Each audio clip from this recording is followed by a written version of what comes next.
tapestries. In this episode, we leave our chateau and take you to Paris, where we are going to discover the origins of chateau decoration and chateau style, the Romantic Middle Ages. We're going to take you to the Cluny Museum in Paris, and we're going to show you exactly what it's all about. The magic, the mystery, and uncover the secrets of the Lady and the Unicorn tapestries. Hello everyone, and welcome back to one of the most gloriously iconic buildings in all of France, and especially here in Paris, one of the most ancient and one of the most interesting to visit, the Musee de Cluny, or the Cluny Museum, which houses the Lady and the Unicorn tapestries and is also the Museum of the Middle Ages, one of the most wonderful collections imaginable. If you're wondering what to do on a day that's a little bit gray and rainy here in Paris, there's nothing better than diving in to the most wonderful visit back in history. I'm standing in front of one of my favorite tapestries here at the Chateau. It's called The Departure for the Hunt, or Le Départ de Chasse, and it is a copy of a 16th century tapestry that was woven right here in the Loire Valley and is currently in the Cluny Museum. We adore tapestries here at the Chateau. It feels very, very much like a castle when there are tapestries everywhere. But of course, tapestries have a long and rich history, as do the very ancient tapestries that go back to the Middle Ages and the Renaissance. My personal fascination with medieval history and the Renaissance goes back as far as I can remember. Magical fortresses that grew over time into fairy tale castles, tales of courtly love, the spectacular beauty of flying buttresses, Gothic arches, velvet gowns, rich jewel tones, and evidence of my love for these ornamental colors, fabrics, textures, and shapes are evident throughout our chateau. Externally, our pepper pot turret is an architectural element going back nearly 1,000 years. Plaster medieval lords support our entryway. Art from the Middle Ages and the Renaissance had a, well, renaissance in the Victorian era. Neo-Gothic and Neo-Renaissance became the fashion for the 19th century castles that were built, such as our little chateau. It also gave rise to the whimsical decorative movements that many of us love, such as the pre-Raphaelite movement, the arts and crafts movement, William Morris, Pugin.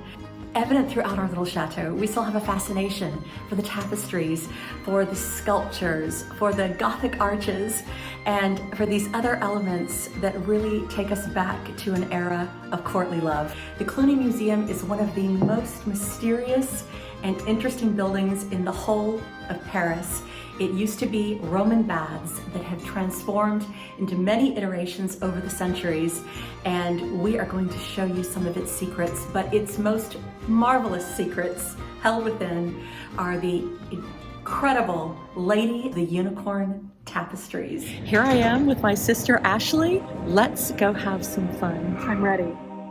The Cluny Museum, or the Musée de Cluny as it's called in French, is also known as the National Museum of the Middle Ages. This is the period of European history extending from around 500 to 1500, and this term was first used by 15th century scholars to designate the period between their own time and the fall of the Western Roman Empire. Although once regarded as a time of uninterrupted ignorance, superstition, and social oppression, the Middle Ages are now understood as a dynamic period during which the idea of Europe as a distinct cultural unit emerged.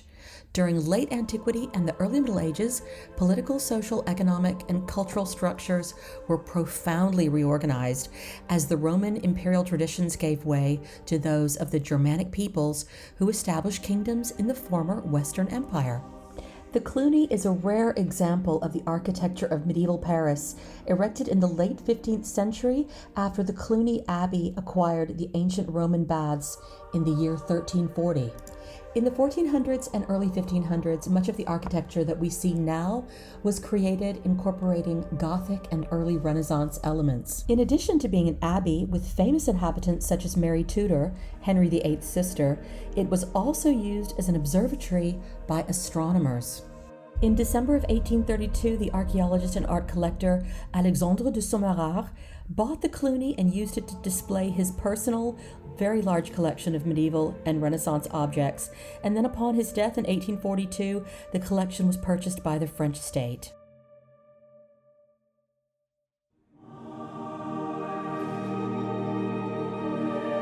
Come on, let's go!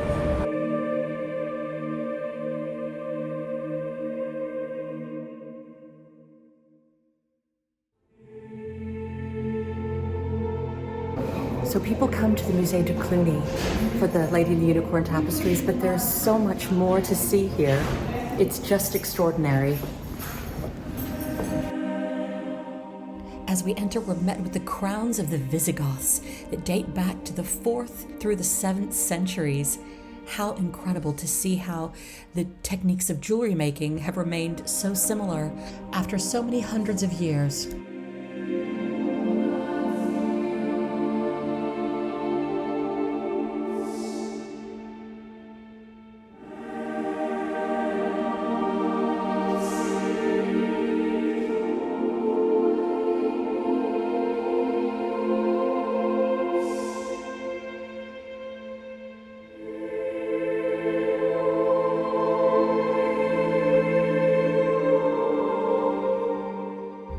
Entering this museum is truly breathtaking and astounding because in addition to the magnificent Gothic architecture, the majesty and the wonder of the medieval era, we have this extraordinary Roman history, the Roman baths that were here first. And seeing the Roman architecture in the midst of all of this art from the Middle Ages is really, really a wonderful juxtaposition.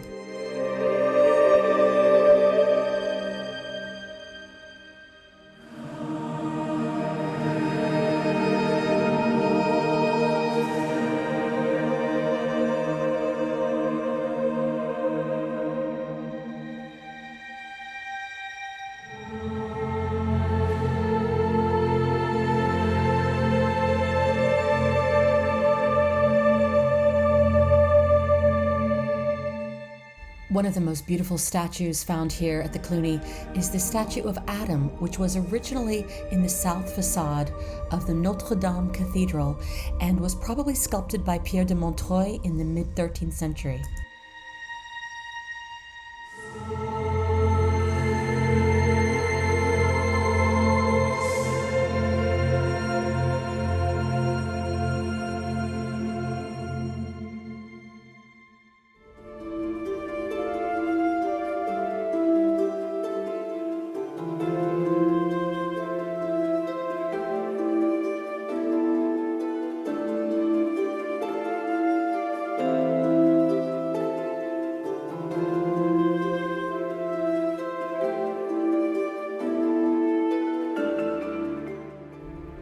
Those of you that have been on my website know that one of the things I love to sell in the antique and vintage jewelry section of the site is antique Limoges jewelry.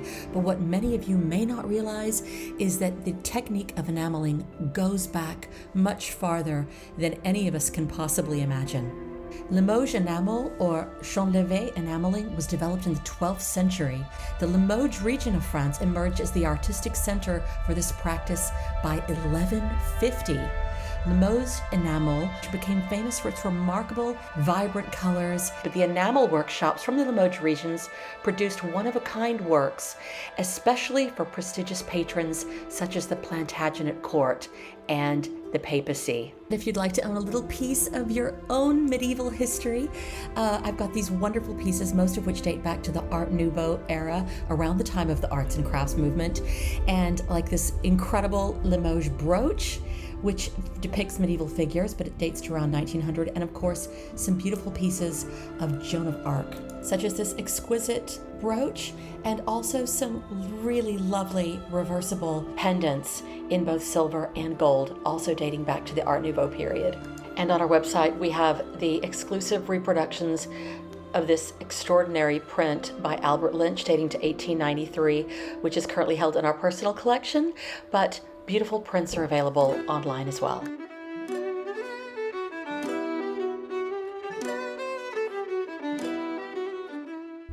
One of the best things about coming to this museum is being able to see the pieces of stained glass up close and how they were created.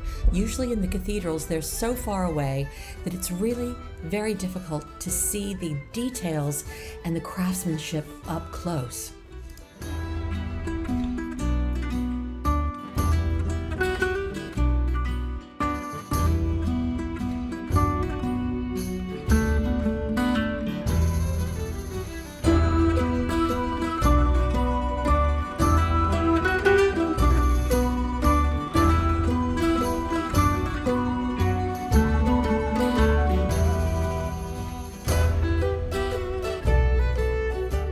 These 4 statues, known as the Angels of Poissy, are directly linked to the moment when King Louis IX of France was made a saint in the year 1297. And here we have the 12 apostles, which were originally in the magnificent Sainte-Chapelle church in Paris. All 12 are still in existence and now found here at the Cluny.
Nothing can be more magical or fairy tale than unicorns. But where did this romantic obsession begin? For me personally, as a child, my mother adored unicorns and she used to tell us the most fanciful stories and fairy tales. She also worked tirelessly on a needlepoint of hearing, which is one of the 6 Lady and the Unicorn tapestries. We have now become 3 generations of women in this house who love the mystery and the magic.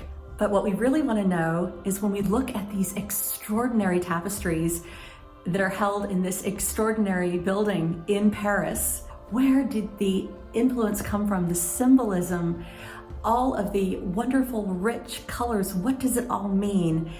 What is it like to see them in person? In the heart of Paris, within these majestic walls, lies an extraordinary tale woven in threads of silk and wool, the captivating saga of the Lady and the Unicorn tapestries. These 6 masterpieces, crafted in the late 15th century, beckon us to unravel the enigmatic stories concealed within their vibrant, intricate designs. Imagine a time when knights roamed the countryside and chivalry was the code of honor. It was in this era that the talented artisans of Flanders dedicated countless hours to bring these tapestries to life. Each thread tells a story, a secret, a glimpse into the medieval world of romance, mystery, and symbolism. The Lady and the Unicorn tapestries are an artistic marvel, a testament to the craftsmanship of a bygone era. Their creation is shrouded in mystery, with historians speculating on the true identity of the lady and the significance of the mythical unicorn. Was it in fact Mary Tudor, Queen of France, and sister of Henry VIII? The questions linger, adding an air of intrigue to these already mesmerizing works of art. As you stand before these tapestries, you're transported through time. The vibrant colors, the delicate details, and the meticulous storytelling invite you to immerse yourself in a world where fantasy and reality intertwine. So the thing that I find most interesting about this is that no one can really appreciate the scale, the monumental scale of these tapestries without coming here. They're enormous. The first great mystery of the tapestries is who actually commissioned these extraordinary pieces. It's believed to be the Leviste family, possibly Antoine, who was the Baron of Montreuil, or perhaps his son. These were both important figures in the courts of Charles VIII, Louis XII, and François I. But the only real evidence we have to this is the fact that their pennants, as well as the armor of the unicorn and the lion in the tapestry, appears to bear their coat of arms. But then we know nothing of the tapestries for over 300 years. They have completely disappeared until they are rediscovered in the castle of Boussac, which is located in central France. They were found rat-infested, rolled up, covered in mold, in some cases being used to protect other pieces of old furniture. And here's where we have another great mystery. Who actually discovered them? Two very important figures are each individually given credit with their discovery, sometimes together, sometimes individually. One is the great novelist George Sand. The Chateau of Boussac is located near where her country home was located, and it is said that she discovered them in an attic just by chance and then showed them to her former lover, the novelist Prosper Mérimée, who then became in charge of historical monuments in France. Other accounts credit Mérimée for the discovery and George Sand for popularizing the tapestries in her novel named Jeanne. The Lady and the Unicorn tapestries are rich in symbolism, and the flowers and animals depicted within them contribute to the overall allegorical narrative.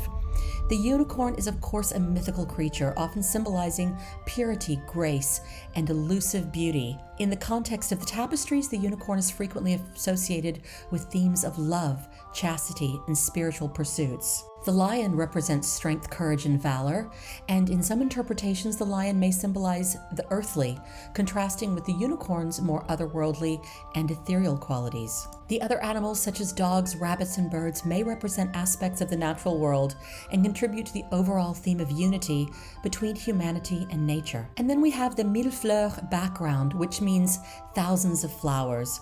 Common in medieval tapestries, this intricate background often symbolizes the natural world and the abundance of life. The subject of the tapestries is complex. There are 6 tapestries in total, and they present a meditation on earthly pleasures and courtly culture offered through an allegory of the senses: touch, taste, smell, hearing, and sight. The touch tapestry displays a noble lady standing with one hand touching the horn of a unicorn and the other holding up a pennant. A lion sits to the side and looks on. The taste tapestry, the lady takes sweets from a dish held by a maidservant. Her eyes are on a parakeet. The lion and the unicorn are both standing on their hind legs, reaching up to pennants that frame the lady on either side. The monkey is at her feet, eating one of the sweetmeats. In the smell tapestry, the lady stands, making a wreath of flowers. Her maidservant holds a basket of flowers within her easy reach. Again, the lion and unicorn frame the lady while holding on to the pennants. The monkey has stolen a flower which he is smelling, providing the key to the allegory. In hearing, the lady plays a portative organ on top of a table covered with an oriental rug, which is beautifully executed within the tapestry. Her maidservant stands to the opposite side and operates the bellows. The lion and the unicorn once again frame the scene, holding up the pennants. Just as on all the other tapestries, the unicorn is to the lady's left and the lion to her right. In the sight tapestry, the lady is seated holding a mirror up in her right hand. The unicorn kneels on the ground with his front legs in the lady's lap, from which he gazes at his reflection in the mirror. The lion on the left holds up a pennant. And finally, we have À mon seul désir, to my only desire. This sixth tapestry is wider than the others and has a somewhat different style. The lady stands in front of a tent across the top of which is inscribed her motto, À mon seul désir, one of the deliberately obscure and elegant mottos typically alluding to courtly love, adopted by the nobility during the age of chivalry. Her maidservant stands to the right holding open a chest. The lady is placing the necklace she wears in the other tapestries into the chest. To her left is a low bench with a dog, possibly a Maltese, sitting on a decorative pillow. It is the only tapestry in which she is seen smiling. That is why sometimes the lady in the unicorn tapestries are considered to be the Mona Lisa of woven arts, due to the mystery and this enigmatic smile. Well, every time I think of these tapestries, I specifically think of our mom, because she did a petticoat tapestry of this one over here, your shoulder, right over there, as she used to teach piano lessons. And she was working on that for several years in her childhood, off and on. And so whenever I see these tapestries, I have very, very fond memories of my mother. I am completely overwhelmed by how exquisitely beautiful this is. The Lady and the Unicorn tapestries are not merely artworks. They're portals into a distant past where each stitch carries a whisper of tales untold. The Cluny Museum stands as guardian of these treasures, inviting modern-day admirers to unlock the secrets woven into the fabric of time and appreciate the enduring beauty of medieval art. So Ashley and I are in the gift shop of the Cluny Museum. And of course, because the Lady and the Unicorn tapestries are here, they have incredible tapestry-themed gifts. But if you can't make it all the way to Paris, I have designed 2 sizes of this Lady and the Unicorn handbag, medium and large, with the image of À mon seul désir, and it goes with everything, as you can see. And for those of you that are new to our channel, we want to thank you so much for joining us. If you haven't yet liked, commented, or subscribed, please take a tiny moment to do so. We are so grateful for your support of our channel. Join us next time for more Paris love.